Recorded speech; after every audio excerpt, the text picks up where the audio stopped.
Cumulative कहाँ है, किसको नहीं पता चला? देवेन को। Cumulative means overall force. इसमें क्या है भाई, नंबर ऑफ मॉलिक्यूल्स हो गए। ये वाली in this case also cumulative effect of dispersion force and dipole induced dipole interaction exist.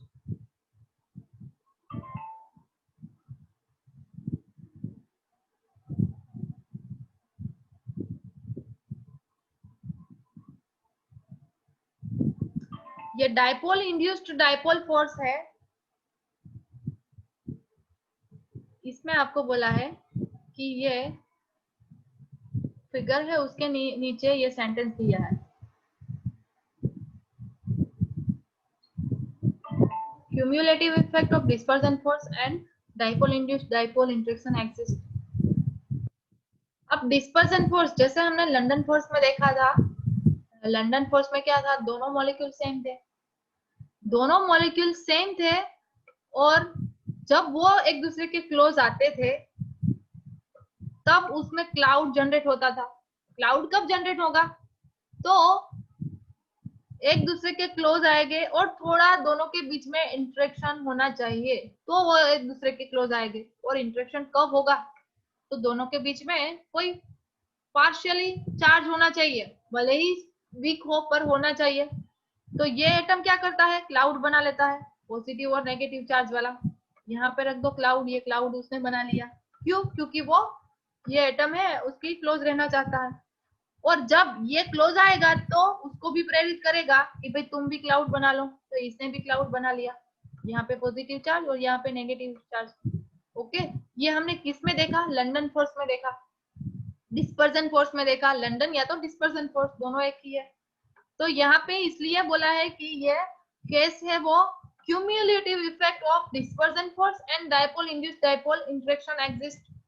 Means जैसे इसमें हमने ये फोर्स देखा था, सेम यहाँ पे भी ये वाला फोर्स ही है, क्योंकि एक में तो परमानेंट डाइपोल है, एक में परमानेंट डाइपोल है, पर ये डाइपोल है, ये मॉलिक्यूल है वो इंड्यूस करता है ये न्यूट्रॉन मॉलिक्यूल को, इसमें भी पोलैरिटी जनरेट करता है। ये इसमें लंदन फोर्स में हमने क्या देखा कि दोनों एटम में कोई पोलैरिटी नहीं थी, सिमेट्री था, सिमेट्री थी, और दोनों एक दूसरे के क्लोज आते थे तब दोनों एक दूसरे के प्रेरित होके, दोनों एक दूसरे से प्रेरित होकर डाइपोल जनरेट करते थे।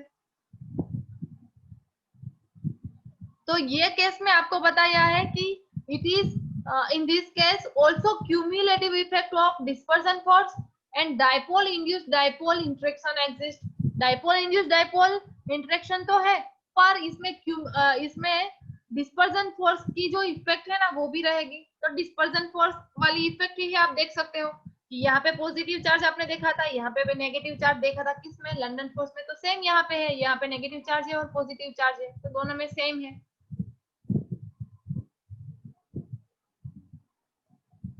ओके, तो इसमें कोई इतनी डिफिकल्टी है नहीं कि जो आपको ना समझ में आए, सिंपल है। अभी जो डिफिकल्ट है वो तो पीछे है सारा क्वेश्चन, जो इम्पोर्टेंट है, ज्यादा इम्पोर्टेंट, वो थोड़ा पीछे है। अब देखते हैं नए स्टूडेंट्स कौन आ रहे हैं। जो भी नया है भाई, जो भी आया है, एंटर हुआ है, वो कैमरा ऑन कर दो।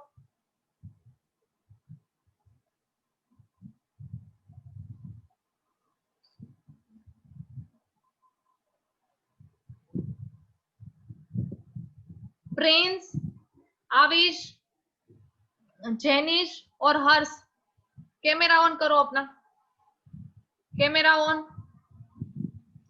Prince, Avish, Jenish and Harsh, camera on बेटा। Harsh camera on,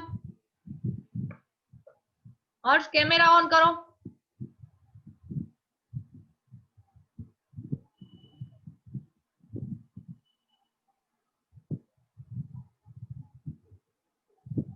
okay okay, चलो ऑफ कर दो, अब जरूरत नहीं है। जो भी क्वेरी है लेक्चर के बाद पूछना हर्ष। ओके, अब फर्स्ट लेक्चर में क्यों नहीं थे जो भी आपको बताना है। और भाई फर्स्ट लेक्चर में प्रेजेंट नहीं रहता, एक बात सुन लो कि वो उसकी एब्सेंट रहेगी। या तो ठीक है कि हमारा 2 कंटिन्यू लेक्चर है तो इसमें हम मैं काउंट कर लूंगी आपकी प्रेजेंट, पर फिजिक्स या तो मैथ्स की प्रेजेंट नहीं ली जाती, लेते हैं प्रेजेंट, वो सब्जेक्ट टीचर अपने पास रखते हैं, या आपकी ओवरऑल प्रेजेंट फर्स्ट लेक्चर की जाती है। आपको इनडायरेक्टली रोज बोलती हूँ तो भी आप फर्स्ट लेक्चर में प्रेजेंट नहीं रहते। बाद में मत बोलना रजिस्टर का फोटो देखोगे तब बोलोगे कि मैडम मैं इस दिन प्रेजेंट था, पर केमिस्ट्री में प्रेजेंट थे फर्स्ट लेक्चर में। जो भी लेक्चर है, फर्स्ट लेक्चर फिजिक्स का है या तो मैथ्स का है, अगर उसमें आप प्रेजेंट होगे तो आपकी प्रेजेंट ओवरऑल आएगी उस दिन की। फर्स्ट लेक्चर की बात है। Intermolecular forces and versus thermal interactions.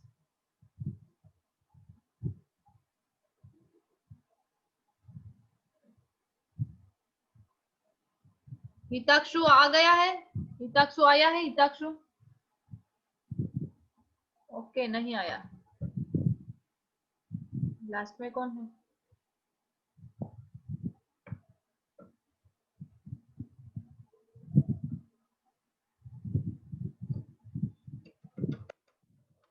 Okay,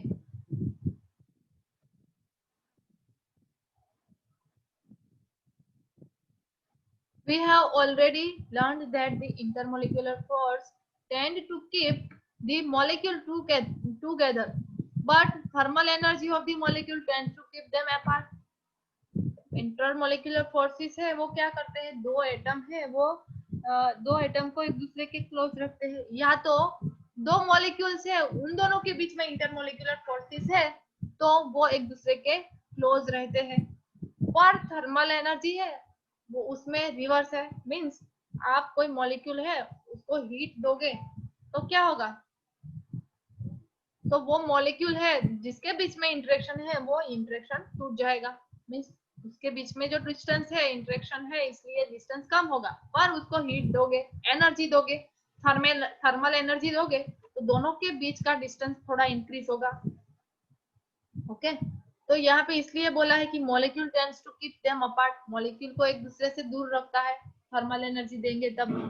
three state of matter are the results of balance between intermolecular forces and the thermal energy of the molecule। तीन स्टेट है जिसमें आपको बताया है कि इंटरमोलिकुलर फोर्स और थर्मल एनर्जी में क्या डिफरेंसेस है, तो ये पीछे एक डायग्राम आपको बताया है। When molecular interactions ion molecular interactions are very weak, molecular interactions weak होगा, molecule do not cling together to make liquid or solid unless thermal energy is reduced by lowering the temperature।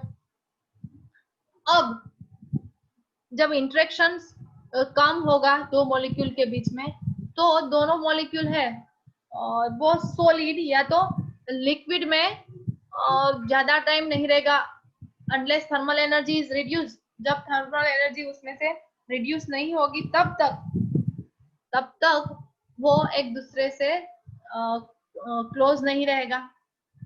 In short solid form में molecule एक दूसरे के close होते हैं, okay, solid में और liquid में मॉलिक्यूल एक दूसरे के क्लोज रहते हैं, पर गैस में कैसा होता है कि मॉलिक्यूल्स है वो एक दूसरे से दूर रहते हैं। Gases do not liquefy on compression only.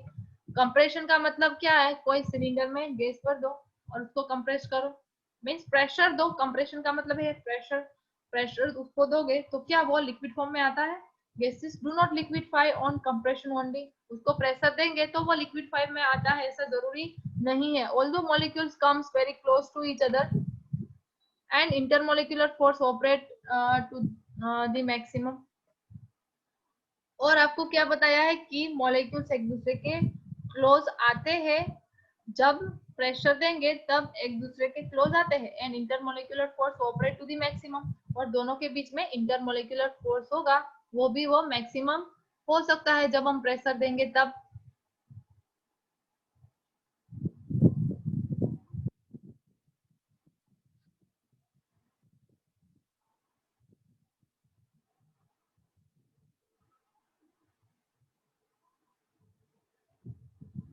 However, when thermal energy of molecule is reduced by lowering the temperature, the gas can be very easily liquefied। अब टेम्परेचर हम डिक्रीज करेंगे, थर्मल एनर्जी हम डिक्रीज करते हैं, lowering the thermal energy of the molecule, molecule की thermal energy reduce करते हैं, कम करते हैं। तब थर्मल एनर्जी कब कम होगी, तो टेम्परेचर उसका कम होगा तब। Gas can be very easily liquefied, thermal energy उसकी कम करेंगे तो गैस है वो लिक्विफाइड कंडीशन में आ सकता है। यहाँ पे आपको बोला है predominance of intermolecular interactions. अब predominance of intermolecular interaction किसमें ज्यादा होगा, वो आपको बताया है कि सॉलिड में सबसे ज्यादा, देन लिक्विड में, देन गैसेस में।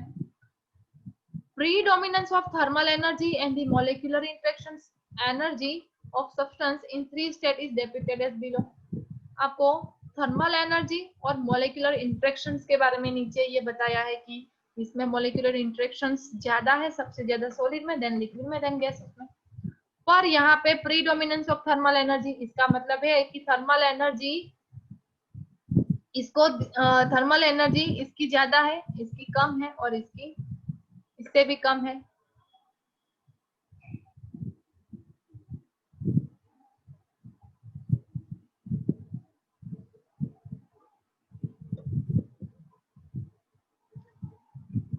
We have already learned the cause for the existence of three state of matter. Now we will learn more about gaseous and liquid state and the law which govern the behavior of matter in the states।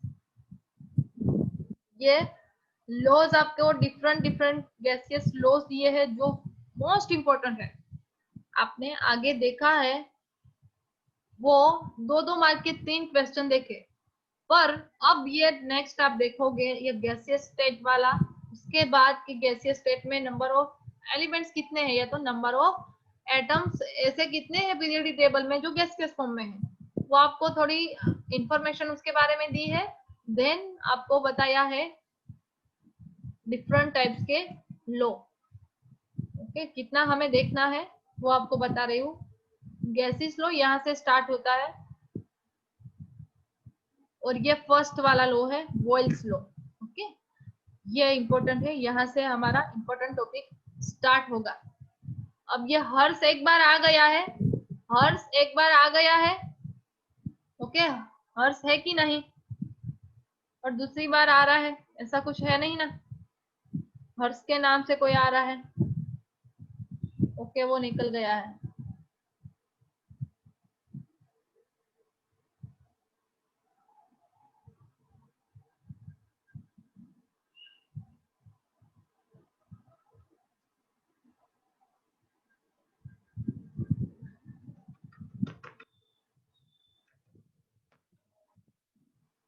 Gaseous state, this is the simplest state of matter. Throughout our life, we remain immersed in the ocean of air, which is a mixture of gases. We spend our life in the lowermost layer of the atmosphere called troposphere. Troposphere में हम रहते हैं, which is held to the surface of the earth by a gravitational force. The thin layer of the atmosphere is vital to our life. It shields us from harmful radiations and contains substances like dioxygen, dinitrogen, carbon dioxide, water vapors, etc. Gaseous state के बारे में आपको ज्यादा information दी है और ये information है। Let us now focus our attentions on the behavior of substances which exist in the gaseous state under a normal condition of temperature and pressure. Informative portion है, इसको एक्सप्लेन करने की जरूरत नहीं है। 9th में थोड़ा आपने ये ट्रोपोस्फियर स्ट्रेटोस्फियर के बारे में देखा है और इतना ज्यादा इसमें से पूछते भी नहीं। इंट्रोडक्शन दिया है कि कौन कौन से एटम एलिमेंट्स गैसियस स्टेट में है पीरियोडिक टेबल में। A look at the periodic table shows that the only 11 elements exist as gaseous under normal condition। 11 atom ऐसे है पीरियोडिक टेबल में कि जो नॉर्मल कंडीशन में गैसियस फॉर्म में होंगे। The gaseous state is characterized by the following physical property। तो physical property आपको नीचे दी है। ये 11 एलिमेंट्स है तो वो देख लो, एक हाइड्रोजन है और एक नाइट्रोजन, ऑक्सीजन, फ्लोरीन, क्लोरीन और helium, neon, argon, krypton, xenon and radon. इतने एलिमेंट्स है, इतने गैसियस एटम है जो नॉर्मल कंडीशन में ये गैसियस फॉर्म में रहेंगे। तो ये प्रॉपर्टीज दी है कि gases are highly compressible, gases accept pressure equally in all directions, gases have much lower density than the solid and liquid, gas की डेंसिटी कैसी होनी चाहिए, लोअर होनी चाहिए कंपेयर टू सॉलिड और liquid, the volume and the shape of the gas are not fix, उसका volume या तो शेप कोई फिक्स नहीं रहता, उनको जिस कंटेनर में डालो वो उसका शेप ले लेगा। और गैस है वो कैसा होना चाहिए, तो कंप्रेसिबल मटेरियल होना चाहिए, मींस कंप्रेस इजीली वो कंप्रेस होना चाहिए, तो उसकी कैरेक्टरिस्टिक, उसकी जो प्रॉपर्टी है वो अच्छी है, हम बोल सकते हैं कि वो अच्छा वाला गैस है।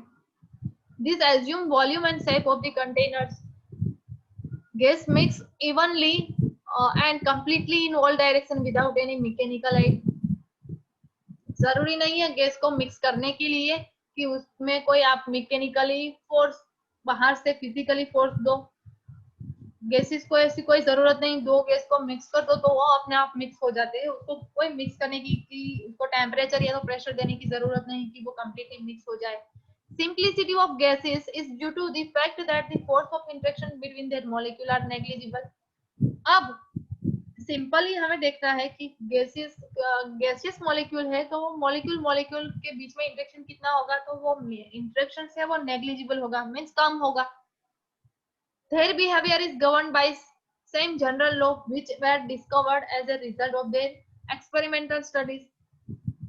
These law are relationship between the measurable property of the gases. Some of these properties like pressure, volume, temperature and mass are very important. तो ये आपको इंफॉर्मेशन दी है, पर ये पहली बार आप सुन रहे हो, इंफॉर्मेशन है पर आगे के जो लॉ है उसका डिस्क्रिप्शन आपको दिया है। रिलेशन है प्रेशर वॉल्यूम के बीच में, प्रेशर या टेम्परेचर के बीच में, या तो टेम्परेचर और वॉल्यूम के बीच में। यस हाँ बेटा, मैं एक बार मैंने तुम्हें देखा पर उसके बाद तुम्हें देख नहीं रही हो, अगर तुम दूसरी बार ट्राई करो तो मैं ले लेती हूँ। चलो, दिखाई नहीं दे रहे हो तुम। सम ऑफ दिस प्रॉपर्टी लाइक ये प्रेशर, तो ये रिलेशनशिप होगा, गैसियस में भी टाइप्स आते हैं और गैसीय वो कंडीशन फॉलो करते हैं कि नहीं, वो सारे एक्सप्रेशन दिया है ये लॉज में, आगे वाला जो लॉज आपको दिया है उसमें। Interdependence of this variable leads to the formation of gases law in this next section, ये next section आपको दिया है gases law वाला, the gas laws which we will study now are the result of research carried on for several centuries on physical property of gases. gases की physical property ले लेकर ये century से study हो रही है, ठीक है, कि उसमें गैसियस मटेरियल है उसका बिहेवियर कैसा है, वो देखने के लिए कि वो उस पर आप प्रेशर डालते हो तो वन बाय वन अलग अलग गैसेस को कोई कंटेनर में डालते हो और उसमें प्रेशर देते हो तो वॉल्यूम में क्या चेंज आता है, या तो उसके टेम्परेचर में क्या चेंज आता है, या तो उसको टेम्परेचर दोगे तो उसके वॉल्यूम में क्या चेंज आएगा। तो ये स्टडी सेंचुरी से हो रही है। The first reliable measurement on properties of gases was made by Anglo Eldridge scientist Robert Boyle in 1962। Scientist का नाम याद रखने की जरूरत नहीं। The law which he formulated is known as Boyle's law। अब ये Boyle's law आपको देखना है। Later on attempts to fly in air with the help of hot air balloon motivated Jacques Charles and Joseph Lewis Gay-Lussac to discover additional gas law। अब ये भी आप देखोगे कि Gay-Lussac law है, उसमें क्या कंडीशन है, उसने क्या कंडीशन दी थी।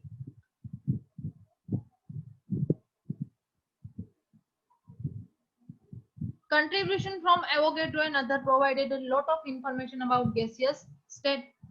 एवोगेड्रो ने भी उसका भी थोड़ा कंट्रीब्यूशन है गैसियस फ्लो देने में, गैसियस मटेरियल स्टडी करने में। तो एवोगेड्रो लो है वो लास्ट में आप देखोगे। ये फर्स्ट है बॉयल्स लो। प्रेशर और वॉल्यूम के बीच में रिलेशन उसने फाइंड आउट करा था कि प्रेशर इंक्रीज करते हो तो वॉल्यूम में क्या चेंज आएगा, और वॉल्यूम इंक्रीज होता है तो प्रेशर में क्या चेंज आता है, वो उसने स्टडी करी थी, पूरी डिटेल उसने जो एक्सपेरिमेंट करा है वो पूरी डिटेल आपको इतने में बताई है। ओके, ये ग्राफ तक हमें देखना है और ये एक्सप्लेनेशन आपको दिया है कि उसने जो जो कर्व लिया उसका नाम दिया और रिलेशन क्या है, इतना एक्सप्लेन आपको करा है। उसके बाद तो ये नेक्स्ट आई थिंक लो आ जाता होगा। ओके, इसके रिलेटेड एग्जांपल है और बाद में चार्ल्स लो आता है और वो टेम्परेचर और वॉल्यूम के बीच में है, दोनों के बीच में रिलेशन उसने फाइंड आउट करा है।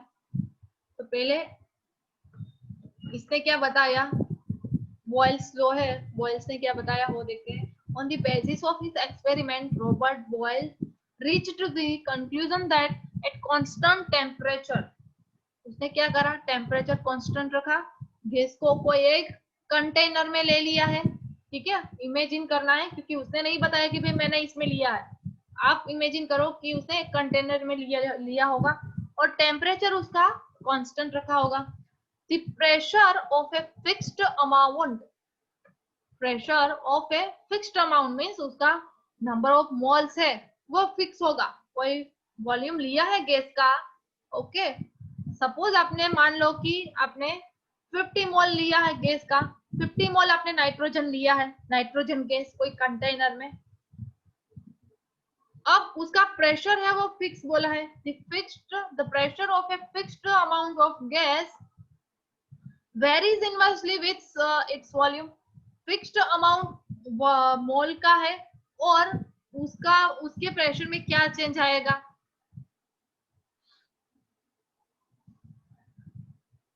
जब उसका वॉल्यूम आप चेंज करते हो, धीरे धीरे धीरे उसका वॉल्यूम चेंज करते हो, उसमें आपको पहले से उसने बोल दिया है कि उसने टेम्परेचर है वो कांस्टेंट लिया है, टेम्परेचर कांस्टेंट दिया है और वॉल्यूम चेंज कर रहे हो तो प्रेशर में क्या चेंज आएगा।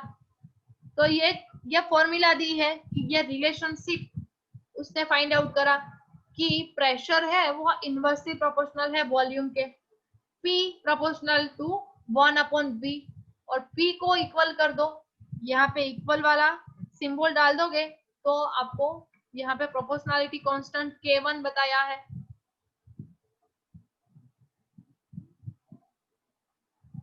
टेम्परेचर फिक्स रखना है और जो वॉल्यूम आपने लिया है, मोल्स आपने लिया है वो फिक्स है, fixed amount of moles of gases varies inversely with its volume, और वो चेंज होता होगा कि वो वॉल्यूम है उसका जैसे चेंज होगा तो उसका प्रेशर भी चेंज होगा।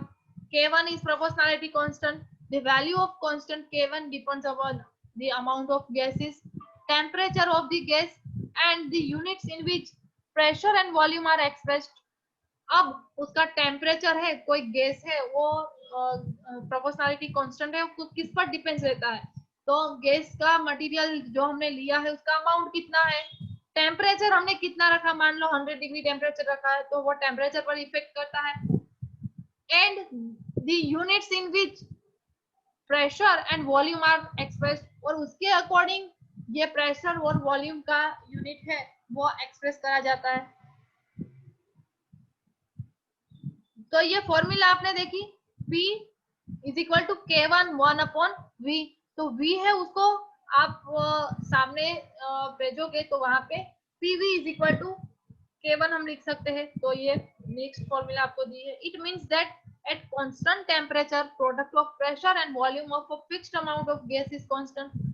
तो यहाँ पे ये रिलेशन एक बताया है आपको, उसके अकॉर्डिंग बोला है कि इसका मतलब है कि कांस्टेंट टेम्परेचर है तो product of pressure and volume of a fix amount of gas is constant, तो ये दोनों वैल्यू है वो कांस्टेंट रहेगी।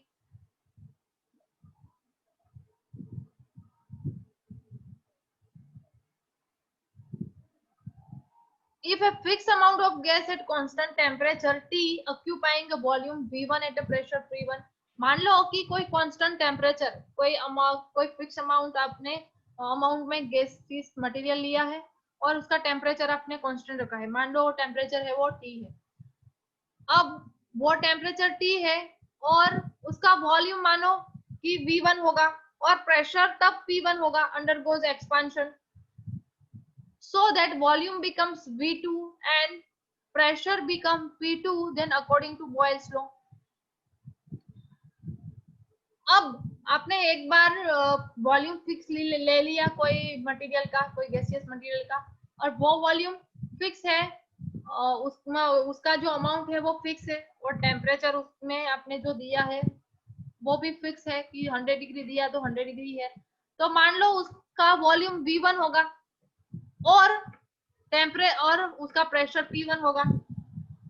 अब आपको बोला है कि अब उसके बाद अगर एक्सपांशन होगा, एक्सपांशन कब होगा, जब उसमें आप कंडीशन चेंज करोगे। कंडीशन कब चेंज होगी, तो कोई दूसरा टेम्परेचर दो, कांस्टेंट टेम्परेचर रखो, तब उसका प्रेशर और वॉल्यूम कितना होगा, तब उसका प्रेशर मान लो V2 होगा और प्रेशर P2 होगा। तो बॉयल्स के रूल के अकॉर्डिंग उसने एक फॉर्मूला आपको दी है, P1 V1 is equal to P2 V2 is equal to constant. तो P1 V1 is equal to P2 V2 को हम P1 बाय P2 भी लिख सकते हैं। तो जस्ट आपको ये स्टेट देना है और एक्सप्लेन करना है V2 बाय V1, इसलिए यहाँ पे V2 बाय V1 लिखा है। ओके, सामने सामने P1 P2 और V1 को भेजोगे तो आपको इस तरह की फॉर्मूला मिलेगी। और ये रिलेशन आपको बताया है कि मान लो ये ब्लू वाली लाइन है, कोई स्पेसिफिक आपको मटेरियल नहीं बताया कि ये वाला गैस है, ये दूसरा है, ये भी मान लो नाइट्रोजन है, ये ऑक्सीजन है, ऐसा कुछ बताया नहीं है। जस्ट आपको बताया है कि प्रेशर, ये टेम्परेचर फिक्स है। कोई मटेरियल, मान लो एक मटेरियल आपने ले लिया, उसका टेम्परेचर है वो कांस्टेंट है कि ये 200 केल्विन पर हम रखते हैं ये गैस को। ओके, और उसका ग्राफ निकाला, और ग्राफ निकाला, टेम्परेचर उसको दिया है। ओके, मान लो कि ये वाला कंटेनर है, ऊपर ये कंटेनर है, और ये कंटेनर में ये कंटेनर है, उसमें क्या चेंजेस वो लोग, उसने क्या चेंज करा होगा। तो धीरे धीरे धीरे पहले तो इसको पैक कर दे। ओके, अब प्रेशर जैसे जैसे डिक्रीज हो रहा है तो साथ में वॉल्यूम है वो इंक्रीज होगा। मान लो आप यहाँ पे उसको प्रेशर दे रहे हो। ओके, प्रेशर दोगे गैस को, इसका मतलब है ये आगे जाएगा। इसको मान लो कि ये पुश और पुल हो रहा है, बाहर निकल सकता है और अंदर भी जा सकता है। ओके, तो इसको पुश करोगे तो गैस है, गैसियस मटेरियल है, वो गैसियस मॉलिक्यूल्स है वो एक दूसरे के क्लोज आएंगे। इसका मतलब है प्रेशर आप देते हो, प्रेशर आप देते हो, प्रेशर इंक्रीज करते हो, प्रेशर इंक्रीज करते हो, तो वॉल्यूम है वो डिक्रीज होगा, वॉल्यूम है वो डिक्रीज होगा।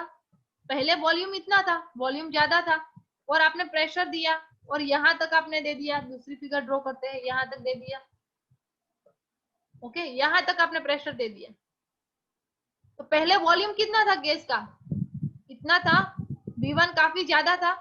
ओके, इन दोनों का रिलेशन आपको P प्रोपोर्शनल टू 1/V बताया है। इसका मतलब है दोनों इनवर्सली प्रोपोर्शनल में है कि प्रेशर आप इंक्रीज करते हो, प्रेशर इंक्रीज करोगे तो वॉल्यूम है वो डिक्रीज होगा। तो आप देख सकते हो कि इतना वॉल्यूम है गैस का, पर अगर इसको पुश कर फिर से इसको कूल करो, बाहर निकालो इसको, तो वॉल्यूम इंक्रीज होगा।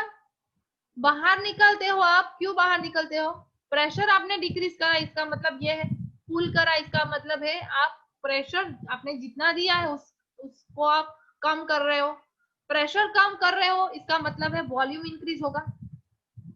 वॉल्यूम इंक्रीज होगा तो ये कंटेनर वाला आपको कुछ बताया नहीं है, जस्ट उसने इंफॉर्मेशन दी है कि जैसे जैसे मैं प्रेशर डिक्रीज करता हूं ना, प्रेशर जैसे जैसे वो डिक्रीज करता होगा तो वॉल्यूम इंक्रीज होगा, होता होगा। प्रेशर यहाँ पे ये वाला कंटेनर आप इमेजिन करो कि यहाँ पे ये कंटेनर है। ओके, ये कंटेनर है और मान लो यहाँ तक प्रेशर उसने दिया है। ओके, ये ऐसा मूविंग पार्ट है कि उसके अकॉर्डिंग प्रेशर इंक्रीज होता है या तो डिक्रीज होता है। उसको आप पुश करोगे तो प्रेशर है वो इंक्रीज होगा, पुश करोगे इसका मतलब आप कोई प्रेशर दे रहे हो। ठीक है, बाहर से प्रेशर दे रहे हो, पुश कर रहे हो, तो वॉल्यूम है वो डिक्रीज होगा। पर इसको आप बाहर निकालो, पुल करो, ये वाला पार्ट है उसको बाहर निकालो, प्रेशर कम करो, बाहर से आप प्रेशर दे रहे हो तब वॉल्यूम डिक्रीज होगा। पर बाहर निकालते हो तो इसका मतलब है वॉल्यूम, कंटेनर का गैस का वॉल्यूम है, आपने ये बाहर तक ले गए, चलो आपने पुल कर दिया, तो ये वाला पार्ट है पुल करा, उसके बाद ये वाला पार्ट यहाँ पे आ गया, तो गैसियस पार्टिकल पहले इतनी जगह में थे, ओके, इतनी जगह उसने रोक कर रखी थी, वॉल्यूम उसका कितना था, हम बोल सकते हैं कि इतना वॉल्यूम होगा।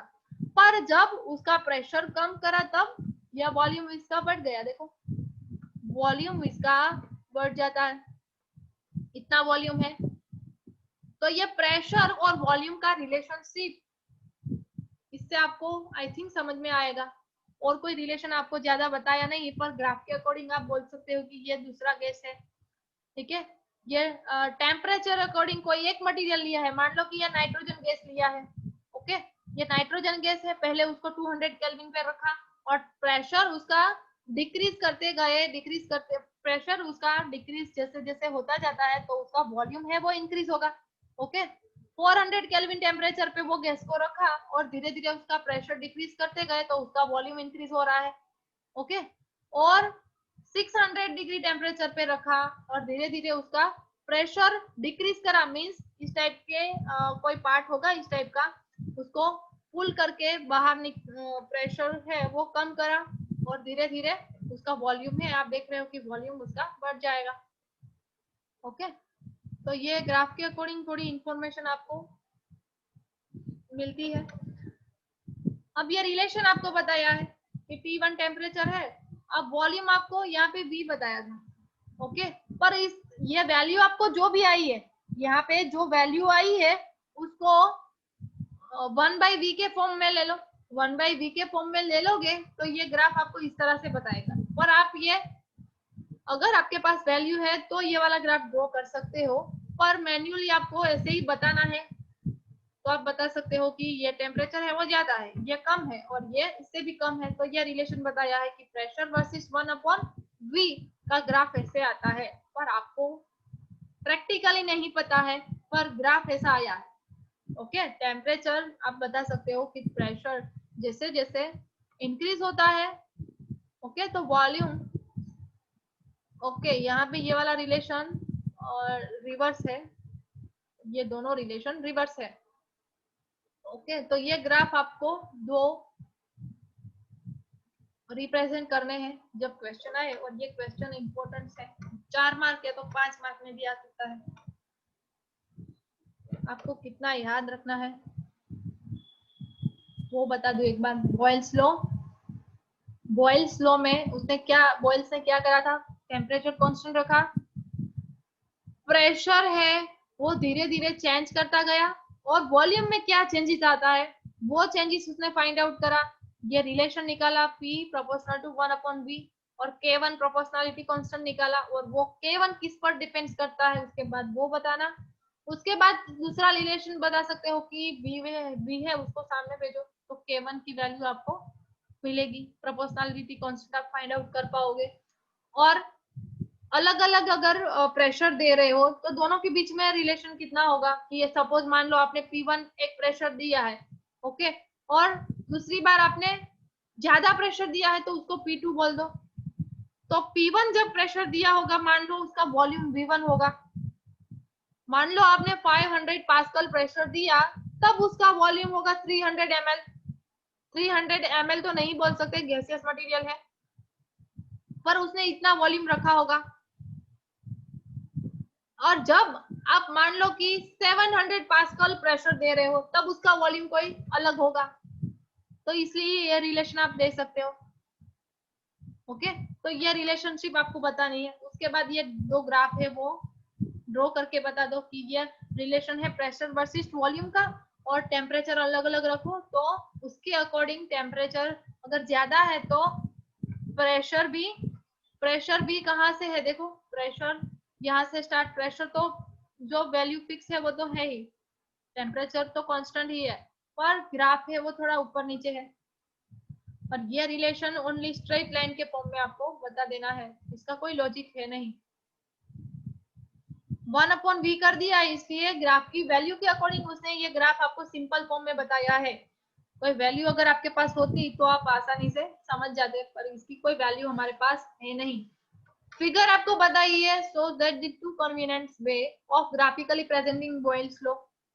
अब ये सारा लिखने की जरूरत तो नहीं है, पर ग्राफ बताकर बाद में ये नीचे आपको जो लिखा है graph of pressure versus volume of a gas at different temperature और graph of a pressure of a gas versus v 1/v. Okay, इतना बता देना। K1 for each curve is different because for given mass of a gas it varies only with temperature. K1 है वो temperature के साथ वो very होगा, temperature अगर डिफरेंट है तो इसका मतलब K1 की वैल्यू डिफरेंट मिलेगी। Each curve corresponding to a different constant temperature and is known as the isotherm. अब ये हर एक कर्व है, इसको आइसोथर्म बोला है। कर्व का नाम है आइसोथर्म, कर्व का नाम है आइसोथर्म। ओके, ये उसने नाम दिया है।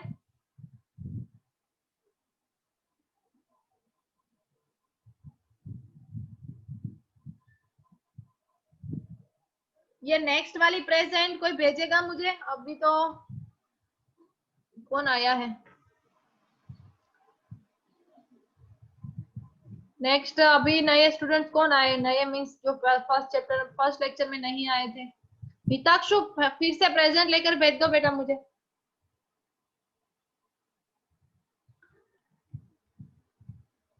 आइसोथर्म तो एक मार्क का ये क्वेश्चन आ सकता है। Higher curve corresponding to higher temperature, higher curve होगा उसका टेम्परेचर हायर होगा। ये तो आपने देखा कि 600 टेम्परेचर था तो वो कर्व था वो थोड़ा ऊपर था, और जिसका 200 केल्विन था तो वो कर्व नीचे था। It should be noted that the volume of gas doubles if pressure is half. अब अगर प्रेशर आप कम करोगे